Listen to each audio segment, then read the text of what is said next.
नमस्कार, सत्यदर्शन न्यूज मध्ये आपले स्वागत आहे. मी पायल शहा. एक नजर टाकूया आजच्या ठळक घडामोडीवर. महाराष्ट्राच्या पहिल्या उपमुख्यमंत्री म्हणून सुनेत्रा पवार होणार विराजमान. अजित पवार यांच्या आकस्मिक निधनानंतर सुनेत्रा पवार यांच्या रूपानं पहिल्यांदाच महाराष्ट्राच्या राजकीय इतिहासात पहिल्या महिला उपमुख्यमंत्री पदाच्या खुर्चीवर विराजमान होणार आहेत. अजित पवारांच्या मृत्यूनंतर आता उपमुख्यमंत्री पद कुणाकडे जाणार याची सगळी चर्चा सुरू होती. मात्र अजित पवार यांच्या पत्नी सुनेत्रा पवार या उपमुख्यमंत्री पदाची धुरा सांभाळणार हे जवळपास स्पष्ट झालं आहे.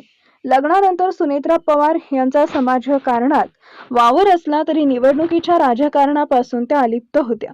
राष्ट्रवादी फुटीनंतर सुनेत्रा पवार यांनी राजकारणात पाऊल ठेवलं. लोकसभेत पराभव झाला असला तरी राज्यसभेत खासदार म्हणून त्यांची वर्णी लागली.